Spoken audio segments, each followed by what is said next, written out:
नमस्कार दोस्तों, मैं हूं पुलकित मोहन सिंगला। स्वागत है आपका हमारे चैनल में। दोस्तों, आज हम इस विषय में बात करेंगे कि दान करते हुए हमारे दान पे किसी की नज़र ना लगे, इससे कैसे बचें।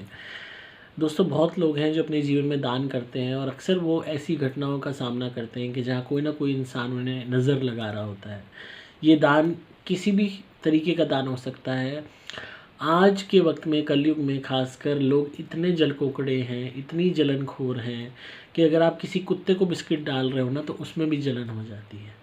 किसी बिल्ली को दूध पिला रहे हो तो उसमें जलन हो जाती है। किसी गरीब को कुछ खाने को दे रहे हो, उसमें जलन हो जाती है। किसी भिखारी को कुछ कपड़े दे रहे हो, उसमें जलन हो जाती है। आप अपनी तरफ से अच्छा करो, पर आपको जलन का सामना, अपमान का सामना, डिस्करेजमेंट का सामना करना ही पड़ता है। बहुत लोग हैं जो भंडारे करते हैं, पूरी साग के, हलवे के, खीर के, पकवानों के। उनसे भी जलने वाले बहुत होते हैं कि अरे इसके पास तो बहुत आ रहा है, अरे ये तो भंडारा कर रहा है।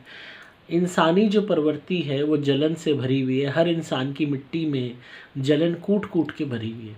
और ऐसा नहीं कि परमात्मा ने वो भरी है, हमने खुद उस मिट्टी को अपने ही शरीर में उपजाया है, इस जलन की मिट्टी को। हम किसी के का भी अच्छा होते नहीं बर्दाश्त कर सकते। किसी के भी जीवन में कोई भी खुशहाली है, सुख है, वो कांटों की तरह चुभता है। क्योंकि आज के वक्त का में जो स्तर है वो इनह्यूमैनिटी का, इमोरल चीज़ों का, गिरावट का जो स्तर है इतना बढ़ चुका है, इतना बढ़ चुका है कि सत्कर्म से भी जलन होने लगती है। अब पहले तो सुनते थे पैसे से जलन है, बंदा इतना पैसे वाला है, इसके पास तो गाड़ियां हैं, इसके पास तो बड़ा घर है, इसके पास तो अच्छे कपड़े हैं, अच्छे गहने हैं, नाम है। आप किसी के का भला कर रहे हो तो उससे भी जलन है। भाई, आपको कंपटीशन करना है तो आप और लोगों का 10 का भला करके दिखा दो। सामने वाले ने भंडारा किया है, आप और डबल भंडारा कर दो। पर नहीं, जलन इस बात की भी है कि कहीं इसको ईश्वर की कृपा ना मिल जाए। अरे इससे तो इसकी ख्याति बढ़ रही है, अरे इससे तो इसका नाम बढ़ रहा है, अरे इससे तो इसको दुआएं मिल रही हैं। आप कोई सत्कर्म करोगे और आपको दुआएं ऑटोमेटिकली मिलेंगी। ये चीज़ें ना मांगने की होती हैं, ना कहने की होती हैं, ये इम्प्लाइड होती हैं। आप किसी भी जानवर को, भूखे को कुछ खिला रहे हो, उसको पानी पिला रहे हो, किसी पक्षी को दाना भी डाल रहे हो और उसका पेट भर रहा है, उसको अनाज मिल रहा है, उसको पानी मिल रहा है, तो अपने आप आशीष उसके मन से निकलेगा। तो सामने वाला अगर देख के कोई जलन कर रहा है तो वो आपके तरफ जो पॉजिटिविटी आ रही है उस दान से, उस भलाई के काम से, उसको वो रोक नहीं सकता।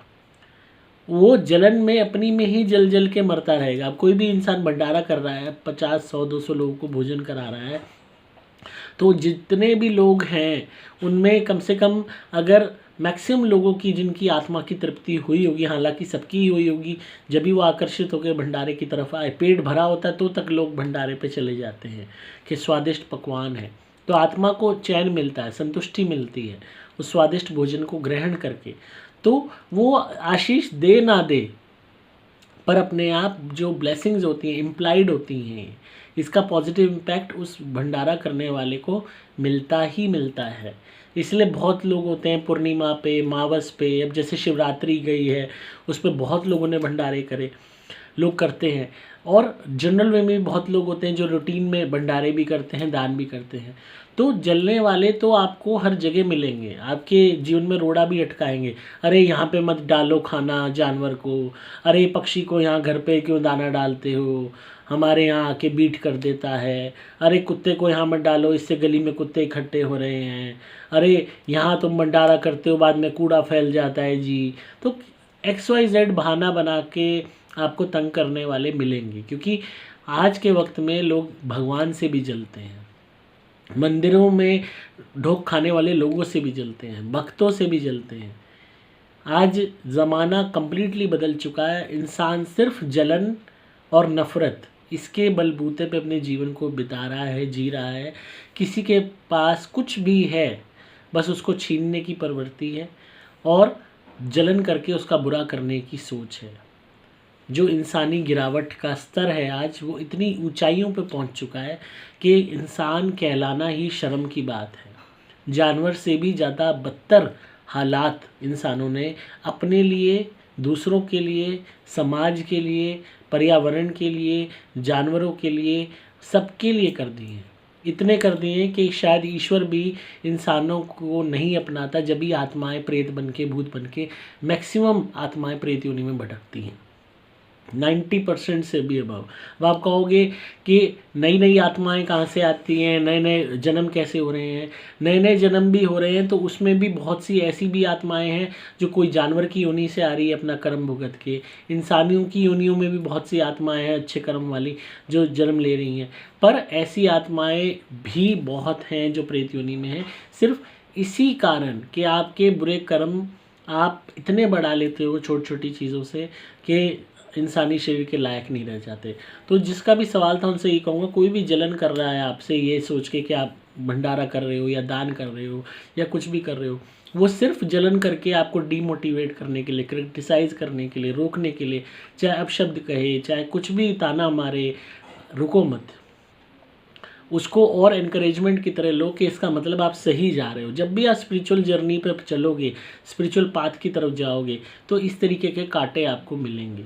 मीराबाई थी, कृष्ण जी की दीवानी थी, क्या उन्होंने परेशानियां नहीं झेली? क्या उन्होंने दुख नहीं झेले? क्या उन्होंने जो है उनकी आलोचक नहीं उन्होंने सहे? पर फिर भी वो डटी रही कि मुझे कृष्ण को प्राप्त करना है, और आखिरकार उन्होंने पा लिया। तो आपको सत्कर्म करना, दान करना, जिससे आपको भी संतुष्टि मिल रही है और जीव जंतुओं को, इंसानों को भी संतुष्टि मिल रही है। भोजन एक बहुत बड़ा खूबसूरत माध्यम है जिससे हम शरीर को भी संतुष्टि पहुंचाते हैं और आत्मा को भी संतुष्टि पहुंचाते हैं। तो अगर फॉर एग्जाम्पल कोई भूखा है, बहुत दिनों का भूखा है, वो आज ही मरने वाला है भूख के मारे, आपने उसे 2 केले दे दिए खाने को, उसमें जान आ गई, या आपने रोटी दे दी उसे, उसमें जान आ गई, वो नहीं मरा, उसकी ज़िंदगी बढ़ गई, तो कितनी बढ़िया ब्लेसिंग आपने ले ली जिसका आप अंदाज़ा भी नहीं लगा सकते। अब आप ये सोचते रहोगे, अरे उस फलाने ने तो मुझे ऐसे कहा था, ये सब मत किया करो दान, ये मत किया करो जी वो जी, और आप अपने सत्कर्म से ही हट के रुक गए। तो वो मत करो। जो राक्षस प्रवृत्ति के लोग हैं, जो यहीं इसी धरती पे ही सड़ेंगे, इंसान बन के, उसके बाद प्रेत बन के, उसके बाद शायद पशु योनियों में, वो आपको हमेशा सत्कर्म से रोकेंगे, क्योंकि उन्होंने यहीं रहना है। आपने इस शरीर का, इस देह का त्याग करके ईश्वर के धाम को जाना है, और अगर योनि भी प्राप्त करनी है तो उच्च कोटि की योनि प्राप्त करनी है। वो उसका ज़रिया ही है सत्कर्म, और दान से बड़ा सत्कर्म इस दुनिया में कोई नहीं है। जितना अपना जीवन आप फूड डोनेशन में, भोजन को दान करने में बिता सकते हो बिताओ। ये सबसे खूबसूरत माध्यम है, क्योंकि यही एक माध्यम है जिससे शरीर को भी संतुष्टि मिलती है और आत्मा को भी संतुष्टि मिलती है। तो जानवरों को भी भोजन कराओ, गाय को, बैल को। लोग अक्सर सिर्फ गाय को चारा डालते हैं, भाई बैल का क्या कसूर है? भाई भैंस का क्या कसूर है? क्या वो जीव नहीं है? क्या उनमें आत्मा नहीं है? सूअर है, उसका क्या कसूर है बेचारे का? क्या उसको भूख नहीं लगती? जीव तो वो भी है। जो भी जानवर आपको मिले उसको भोजन कराओ। जो भी इंसान दिखे, जो भी आप दे सकते हो, हमेशा कुछ ना कुछ कैरी रखो अपने साथ। फ्रूट्स को कैरी रखो, बिस्किट्स रखो, कोई भी आपको दिखता है उसको दे दो कुछ ना कुछ खाने को। आप नहीं जानते कि आपका ये एक छोटा सा काम आपको शायद मोक्ष तक प्राप्त करा दे। हर जीवन का लक्ष्य रखो कि मुझे रोज़ कुछ ना कुछ दान करना है, रोज़ कुछ ना कुछ मुझे खाने को देना है। कोई किसी को पास कपड़े नहीं है, उसे कपड़े देने। दान से बड़ा जो सत्कर्म इस दुनिया में कोई नहीं। किसी को नहीं मानते, पूजा पाठ नहीं करते, नास्तिक हो, और सिर्फ दान करते रहे ना पूरी ज़िंदगी कुछ ना कुछ, आप यकीन मानो उसके बाद भी आप ईश्वर को प्राप्त कर सकते हो। अब आप कहोगे हम गरीब हैं, हमारे पास पैसे नहीं। एक केला दान करना कोई भी कर सकता है। एक छोटा सा 5 रुपये का बिस्किट का पैकेट किसी गरीब को खाने को देना, या किसी वैसी जनरल जानवर को भी डाल देना, मेरे ख्याल में वो कोई भी कर सकता है। आप रोज़ नहीं कर सकते, हफ्ते में 2 बारी 3 बारी कर लो, पर करो। मन में वो प्रेरणा लेके आओ कि नहीं, मुझे कुछ ना कुछ अच्छा करना है। अपने पेट में तो हर कोई डालता है यार, बढ़िया से बढ़िया खाना चाहता है, अगले दिन हम उसको बाथरूम में ही निकाल के आ रहे हैं। अपने लिए तो हर कोई जीता है, पर दूसरों के लिए भी करने की अगर हम जज्बा पैदा कर लें तो न जाने कितनों का भला हो जाए। और जो जल रहे हैं यार, जलने वालों को जलने दो, उनका काम है जलना। वो जल के अपनी जलन में ही मर जाएंगे। आप अपने सत्कर्म को मत छोड़ना। मैंने खुद अपने जीवन में ये चीज़ फील की है। मैंने इतना कोशिश की कि मैं सही राह पे चलता रहूं, और परेशानियां आई, लोग रोकने वाले आए, तंग करने वाले आए, पर मैंने अपनी राह से मैं नहीं डिगा। करना है तो करना है। कोई जल रहा है तो इट मीन्स अच्छी बात है कि आप देखो उनकी गिरावट का स्तर, कि आपके सत्कर्म से भी उनको जलन हो रही है, तो कितने गिरे हुए लोग होंगे वो, उनकी आत्मा कितनी मलिन हो चुकी है कि ईश्वर के काम से भी उनको जलन हो रही है।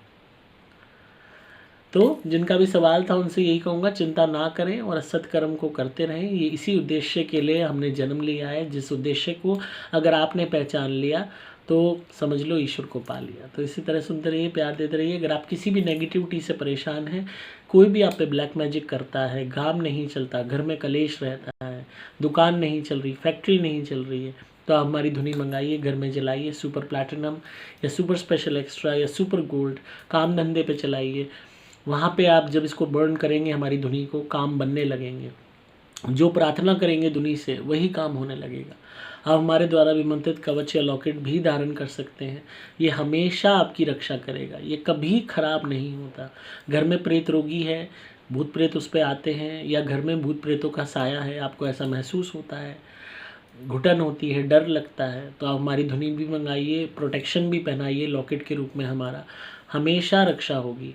और प्रेत रोगी है तो उसे हमारा कवच पहनाइए, उसके क्रिया वाले नारियल से उतारा कीजिए जो हम देते हैं। वो नारियल से जब आप उतारा करेंगे जो हम भेजते हैं, तो बड़े से बड़ा संकट हटेगा।